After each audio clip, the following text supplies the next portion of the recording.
Assalamualaikum warahmatullahi wabarakatuh. Waalaikumsalam warahmatullahi wabarakatuh.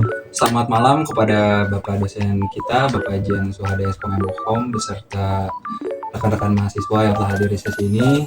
Izinkan kami kelompok 3 untuk mempresentasikan proyek kami yang berjudul Sistem Pendeteksi Banjir. Perkenalkan, nama saya Ihsan Muzaki Rashid beserta rekan-rekan saya. Saya Muhammad Tifaldi. Saya Priantri Dwinanta. Saya Adrian Saputra. Saya Muhammad Eko Wijayanto. Saya Rizky Zumar Ramadan. Langsung saja kita mulai presentasi hari ini. Diawali dengan alat yang kami gunakan beserta harganya. Yang pertama ada ESP32 dengan harga Rp68.500. Kemudian ada kabel jumper dengan harga Rp15.000. Kemudian ada breadboard dengan harga Rp13.000. Setelah itu ada baterai holder yang berkapasitas 2 baterai dengan harga Rp7.500. Kemudian water level sensor dengan harga Rp5.000. Kemudian resistor dengan harga Rp500, kita membeli 8 piece. Selanjutnya ada 2 buah baterai dengan harga Rp17.000. Selanjutnya ada konverter charger dengan harga Rp20.000. Oke, untuk project ini kita membutuhkan budget sekitar Rp147.000 lah kurang lebih. Dan selanjutnya untuk fungsi alat ini akan dijelaskan oleh rekan saya. Silakan. Untuk fungsi setiap komponennya yaitu ESP32 untuk mengendalikan seluruh sistem. Lalu ada water level sensor untuk mendeteksi ketinggian air. Lalu ada breadboard, itu adalah tempat untuk merangkai komponen. Terus buzzer untuk menghasilkan suara peringatan. LED untuk indikator status sistem. Terus ada resistor untuk membatasi alur listrik. Lalu ada switch sebagai saklar on off. Lalu selanjutnya ada konverter untuk mengatur tegangan. Terus kabel male to female untuk menghubungkan komponen ke ESP32.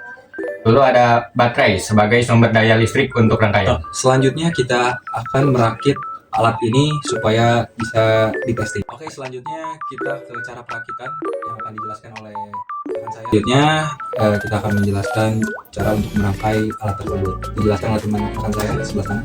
Silakan. Ya, pada water sensor terdapat 3 pin S yang akan disambungkan ke pin 34 pada ESP32. Lalu ada A+ ke 3V3. Lalu ada GND ke pin GND di ESP32. Lalu buzzernya yang plus dihubungkan ke pin 23 di ESP32. Untuk minnya dihubungkan ke GND. Lalu di LED merah yang positif dihubungkan dengan resistor. Lalu di ujung sebelah resistornya dihubungkan dengan kabel jumper ke ESP32 pin 18. Lalu untuk LED kuning ke pin 19. LED hijau ke pin 21.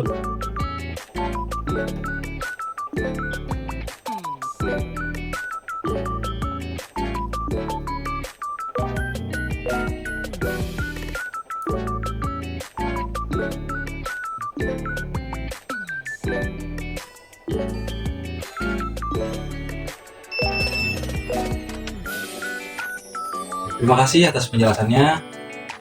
Selanjutnya akan menjelaskan mengenai testing yang akan dijelaskan oleh rekan saya. Oke, silakan. Oke, untuk menjalankan sistem pendeteksi banjir ini, pertama kita perlu menyalakannya dengan tombol switch. Dan setelah sistem sudah menyala, kita lanjut menghubungkan WiFi di handphone ke sistem banjir. Nah, setelah login ke WiFi sistem banjir, sistem akan mulai mendeteksi threshold dari water level sensor. Saat ini ada di threshold di bawah 600, jadi LED hijaunya menyala menandakan kalau aman.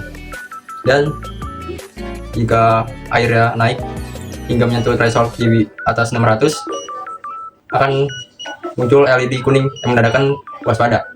Dan jika menaik lagi hingga di atas 600, di atas 800, oke, setelah sistemnya menyala, kita login ke wifi sistem banjirnya. Oke, setelah sistemnya menyala dan kita coba naikkan thresholdnya hingga ke batas waspada, yaitu di threshold di atas 600. Nah, LED kuning menandakan bahwa ketinggian air berada di tingkat waspada. Berdasarkan aplikasinya di sini threshold berada di 480. Dan jika kita naikkan lagi hingga LED merah. Oke, setelah sistemnya menyala, kita coba naikkan thresholdnya hingga ke batas bahaya. Nah, saat ini LED menandakan bahwa waspada, dan di aplikasi tertulis thresholdnya berada di 490. Dan saat kita coba menaikkan lagi thresholdnya hingga LED merahnya menyala, di sini tertulis threshold berada di titik 800 ke atas. Oke, dan jika keadaannya sudah kembali ke semula di mana thresholdnya berada di bawah 600, LED hijaunya akan menyala kembali menandakan bahwa situasi sudah aman. Dan thresholdnya kembali ke 0.